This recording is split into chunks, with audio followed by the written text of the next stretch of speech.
Greetings, I'm chemist John Pendleton, and these are part of a series of conferences about creation, evolution, dinosaurs, the Bible, UFOs, ancient man, Big Bang, ape men. In our fifth conference, the last one, we saw about a number of clocks indicate a young Earth, much similar to what the Bible measures out of about 6,000 years ago was the creation of everything. Today we're going to take a look at the famous ape men. Now, in Mexico, we had a program a number of years ago that recently that I think would go good with this first transparency. Nothing personal. If you see anybody here that you might know, it's just a pure coincidence. And actually we could ask the question like this fellow's asking, are there ape men in your ancestors? Your ancestry? Some of you might say, well, there's some that sure act like it. Well, that's one thing, but more seriously about, these ape-like creatures. Now, one of the principles we're working on there has two parts, that evolutionists are good at two things, making up fascinating stories and drawing excellent pictures of things that don't exist. Here's another example of that. We have this skull, which has been found and pieced together. It's real science. It's a real piece of evidence. We could go weigh it and measure it, ask who found it, where they found it, how many pieces were there, how they glued it together, and all things like that. That's science. Who it belonged to, we don't know. What isn't science are the three pictures above. One looks kind of like a man, one looks kind of like an ape, and one looks like an ape man. All according to what the artist wanted to depict.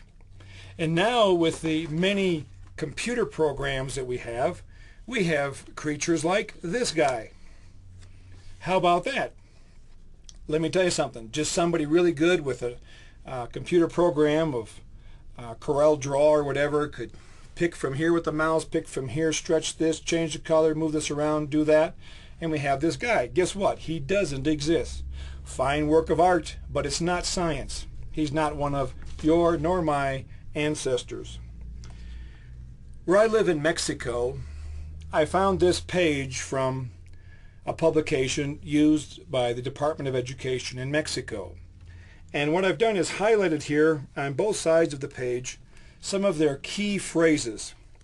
Let me read some to you.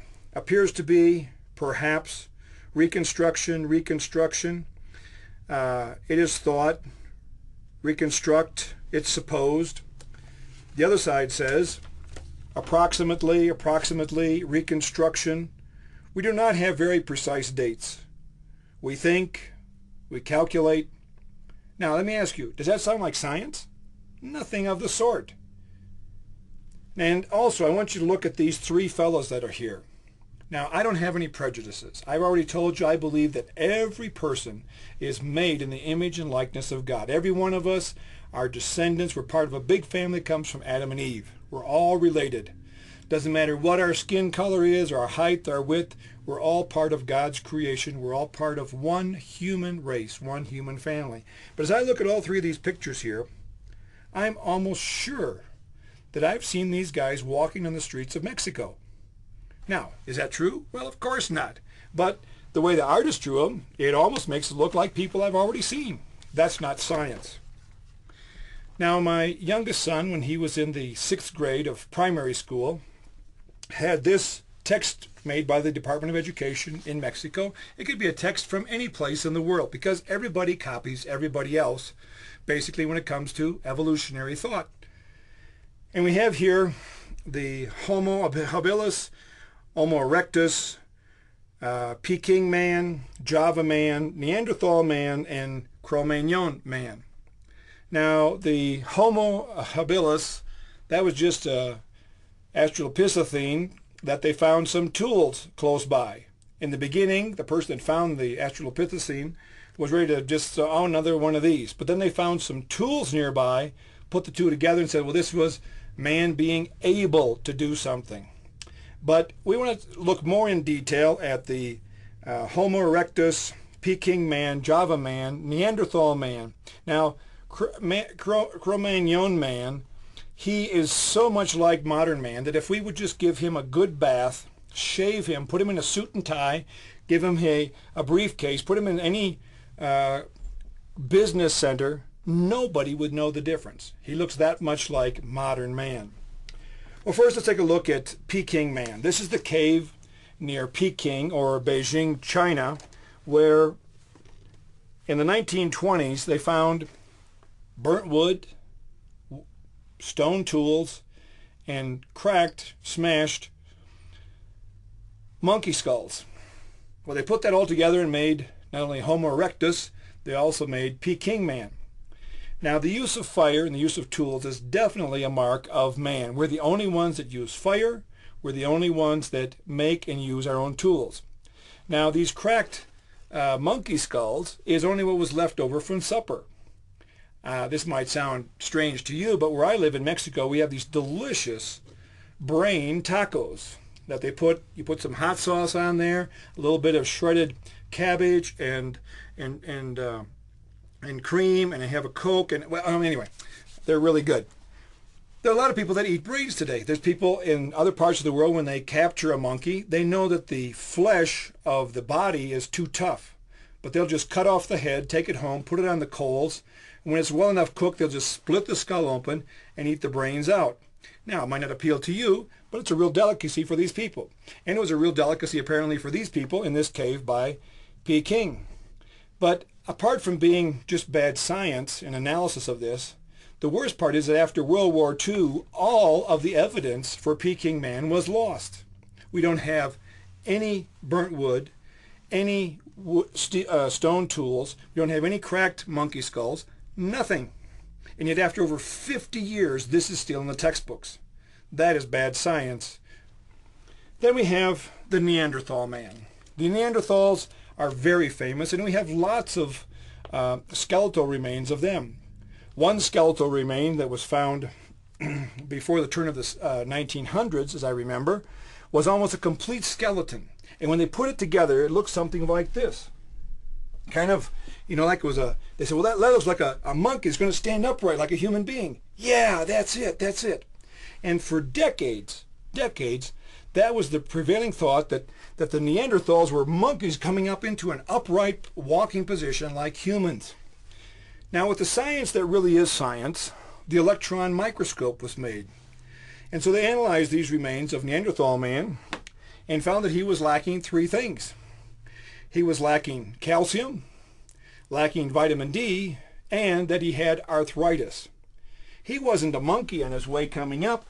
He was an old man on his way going down. Also, with science that is real science, they've done studies and found that the human skull continues to grow even in adults. Here in this top picture, we have the skull of a woman from ages 38 to 83, and you can see the lines of growth of her skull size at 34 and then her skull size at 83. In the lower picture, we have three readings of a male from age 45 to 77. The human skull keeps growing. Now, again, from our authority, we have evidence that after the flood, that people still lived as much as 200, 300, 400 years. Now, if the human skull keeps growing, even in adults, and we extrapolate the medical information that's been found, we would have skulls the size of Neanderthals. And so the Bible coincides. That's why the Neanderthals, so to speak, went extinct. Actually, they didn't go extinct. They were humans just like us, but they lived longer, and so their skulls especially, and their bodies got certain forms from their advanced age and growth. But they weren't in a transition to man. They actually were men themselves. Another famous ape man is Java man. In 1891, an explorer by the name of Dubois, a Hollander, went to an island of the Pacific called Java. In that island, he was digging and he found a skull cap, definitely from some kind of an ape-like creature. At a distance of about 50 feet, he found also a human leg bone, actually the femur that connects to the hip bone. And he put those two together, the head bone and the leg bone, and he made Java man. He traveled the world for 28 years giving talks on this conferences on what he had found. 2 years before he died, he admitted where he found the human leg bone, he also found 2 human skulls. But it was far more convenient. Human leg bone, ape-like skull, Java man. And it's still in the books today. Now, that's not only bad science, it almost borders on basically being a fraud. But it's in the books. Next, maybe you haven't heard about Nebraska man. In 1922, in the state of Nebraska, United States, they were digging and they found a tooth. Now, when they looked at that tooth, they said, well, that looks like it's from an ape. Turn that tooth. Looks like it's from a man. Ape, man, ape, man. We found the ape man. And with this abundance amount of information, one tooth, Nebraska man was created. This information went out over the whole earth, and in a matter of only 10 months, in a London illustrated newspaper, on the very front page appeared this exact drawing. Here we have Nebraska man, Nebraska woman, what she was making for breakfast, what kind of tools they had, who their neighbors were, everything, all from one tooth. Isn't evolutionary science amazing how much information you can get out of just such little evidence? Well, somebody didn't buy into that idea and went over to Nebraska to find more of this Nebraska man. Digging in the exact same area, he found a jawbone, but it was missing a tooth. Where's that tooth? Brought the tooth, fit in perfectly. Who did the jawbone belong to? An ape? No. A man? Neither. It belonged to an extinct pig. And you know, that's the first time in history that a pig has made a monkey out of an evolutionist. Well, again, with science that is real science, in 1976 in Paraguay, South America, they found that this pig, the peccary, is still alive. He has not become extinct. Now, not to lay aside lightly the female sector, we have the beautiful Lucy. Lucy was found in 1973 in Africa. They found, they say, 40% of her skeletal structure. She was very short. She was only about 3 feet high. But in order for her to walk uprightly, they had to go about another 2 miles further in that direction, 200 feet deeper into the soil, to find a kneecap so that she could walk uprightly like a human. And obviously it was from the same skeletal structure. It's things like this that show you over and over how bankrupt human evolution is. Also, in Indonesia, in the part in Sumatra by Kerinci, there are reports from the natives that they have actually seen ape-like creatures about 3 feet tall that walk uprightly like humans. Maybe these are the last living Australopithecines, of which we have many fossils, but they're a species in themselves. No way in transition to becoming humans. One of the most painful things for human evolution has been Piltdown Man. In 1912, in a rock quarry next to Piltdown, England, Dr. Charles Watson found the skull cap of a human. Nearby was a jawbone from an ape-like creature, but it had teeth formed like human beings. What did they say? It's obvious human evolution. In a period of over 40 years, almost 500 theses were written on this abundance of information for human evolution. Again, with science that is science, the electron microscope was invented. They analyzed these remains. They found 3 things. One, that they had been painted or treated with some chemical substances to give the indication of very old age. Secondly, is that they weren't as old as they thought. The pieces were about 100 to 400 years old.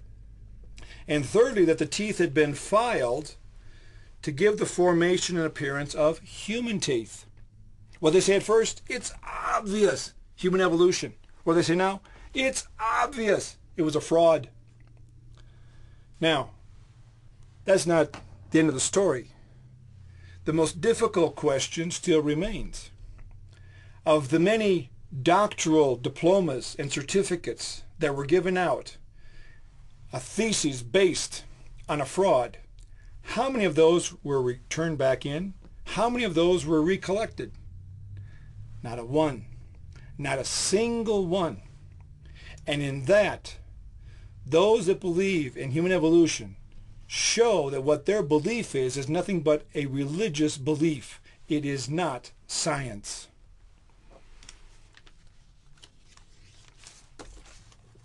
For years, the belief has been that man has evolved and that his brain capacity got bigger and bigger.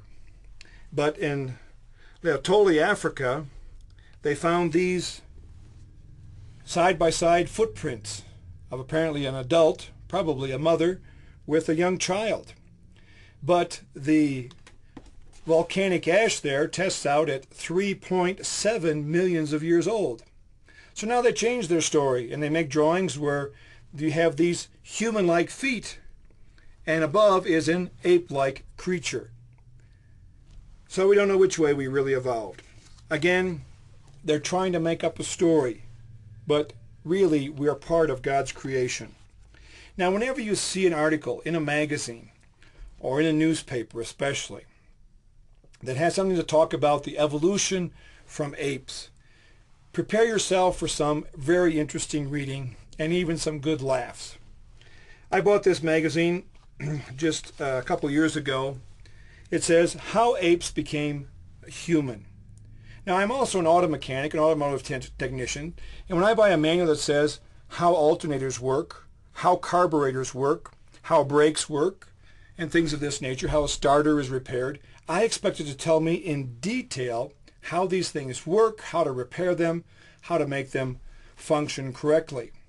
And so when I get a magazine from Time, which is backed up by millions of dollars, hundreds if not thousands of people of expertise in so many areas of knowledge, and they say that in the title of this magazine, How Apes Became Human, I want them to tell me how it happened.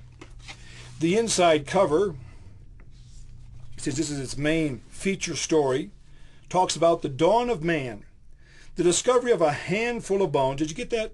A handful of bones in Ethiopia brings scientists tantalizing close to the time 6 million years ago when our most ancient ancestors took their first upright steps. Wow, isn't that fantastic? A handful of bones. Now, as I read through this article, and as you read through your article, you'll find things like this. We're not sure how. There are different opinions. It's not entirely clear. We believe, perhaps, it is generally believed, things of this nature. That's not science. They're guessing. They're feeling around. Now, the real key to this whole thing was this one toe bone proves the creature walked on 2 legs. One bone. Now, if you pay attention to these articles, as I say it, they always shoot themselves in the foot. They always give it away that they really don't know what they're talking about. Because as the article went on, they said that this one toe bone was found 10 miles away from the handful of bones that proved that the creature was. But obviously it was from the same creature. I mean, can anything be more ridiculous? Those are the things that pass for human evolution. Now, this diagram, as you can see, is with the intent of showing us the evolution of the different species. These are all drawings. But this has an effect upon, I believe, all of us. Some of us more, some of us less. But we have this idea because of skin color, of slanted eyes that the Orientals have. Actually, they have a little more fat up here in their eyebrow that makes their eye look a little more squinted. Different kinds of hair, different bone structure, different facial features, that we have this idea that there's different races. Nothing of the sort. It's just all part of the one species, the one race, the human race. Now, this picture on the right is of two Australian citizens. The white man is obviously from British descent, as the British colonized Australia. The black man is obviously from Aboriginal descent. And the two of them were very good buddies during World War II. They were in the Australian Army during the Second World War. Well, if you make a little calculation, obviously with the passing of time, they're both going to get older. And as it happened that the black man's kidneys began to fail. He needed a kidney donation. Now, you don't have to be a scientist to realize that to receive an organ donation cannot be from just anybody. There's a number of requirements that have to be met so that the donation of the organ will be accepted by the body of the recipient. Well, as amazing as it is, and as I said, we're all of the same race, the white man donated one of his kidneys to the black man. And as we have the saying, it fit like a glove. It was a perfect match. And so now the white man's kidney is in the black man's body, and he's functioning perfectly well. And that's a real blow to this racism idea. Of the many quotes that we could give in closing, I like this one from Dr. Lyle Watson. He says, "The fossils that decorate our family tree are so scarce that there are still more scientists than specimens. The remarkable fact is that all the physical evidence that we have for human evolution can still be placed with room to spare inside a single coffin. Actually, the evidence we have for human evolution proves nothing. And actually, the real evidence is enough to only go inside of one coffin. No evidence whatsoever." Now, I'd like to kind of finish this section out with an application. We haven't had much chance for that in these other conferences, but I think this is a real key time because there's 4 questions in life everyone needs to answer. Answer as soon as possible. Answer correctly because it'll give an entire direction to your life. And that is, who am I? Where did I come from? Why am I here? Where will I go after I die? Let's take the 2 belief systems. Let's take evolution and creation. According to evolution, who am I? I am about 210 pounds of water and chemical substances. Where did I come from? I came from an explosion that happened about 20 billion years ago. Why am I here? I don't have the faintest idea. Where will I go after I die? To become part of the other water and chemicals that make up this earth. What lousy answers. What lousy motivation to even exist, to keep on living, to keep on trying to get better. Let's go to the side of creation. According to creation, who am I? I'm an important person made in the image and likeness of my Creator. Where did I come from? I came from a loving, intelligent creation. Why am I here? To know, love, serve, and obey, trust my Creator and Savior, Jesus Christ. Where will I go after I die? Because Jesus Christ lives in my life. I'm going to be with Him forever. Wow, what a big difference your origin makes. From just a big explosion, no real purpose to life, or from an intelligent creation, from an intelligent, loving Creator that can be known and have fellowship with and relationship with. You know, when I was studying at the university, my major was chemistry. I had a scholarship for 4 years at the university. And my whole goal was to get a degree in chemistry. I just loved the sciences, loved learning about these things. And yet I have to admit, too, that I got involved in drinking, theft, foul language, wrong use of sex, and just plain selfish, proud person. Now, every Sunday I would go to church. I would never miss a Sunday for church. I always believed in the religious belief that I was brought up with. But still I had all these sins that were plaguing my life.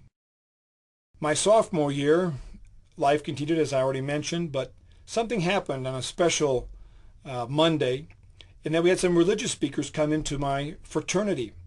Now, when I heard that, I said to myself, I'm not going to that. The president of our house said, if anybody doesn't go to this meeting, you'll have a house fine. I said, okay, I'll go to that meeting. But I very much believed in my religion, even though my religion could not change me. But these fellows about my age, I was 19 years old, told about how their lives used to be, how they came to know Jesus Christ, and how Jesus Christ had changed their lives. Well, this was really unusual to me because I believed in God, I believed in Jesus Christ, but my life was going from bad to worse. The last man gave a talk from the Bible, and I didn't really follow anything that he said until the end when he quoted this verse from John 1:12 that says, "But to as many receive him, Jesus Christ, to them he gives the power to become the children of God, even to those that believe on his name." Well, I reasoned this way. You'll have to forgive me if this sounds bad, but I thought I'm going to do an experiment with Jesus Christ. I'm going to see if he can change my life because I cannot change it. And so I prayed a prayer something like this. I said, "God, I have sinned against you. Jesus, come into my heart. Forgive my sins. Take control of my life. Make me be the person that you want me to be. Help me to know you and to live with your power. Amen." And I began to trust that what Jesus said was true, that he now lived within inside me. From that day forward, I never got drunk once again. In 2 weeks, he changed my vocabulary drastically for the better. And after 4 weeks, he freed me of 4 years of the wrong use of sex. Not only to take away the evil out of my life, the wrong, he gave me of his riches, a joy that's from the inside, not based on my circumstances. The certainty that when I die, I'm going to be with him in heaven.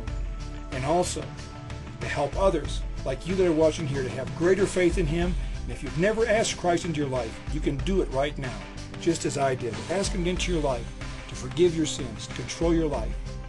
Our next conference is going to be about fossils. There's millions and millions of them out there. What do they teach us? See you soon. God bless you.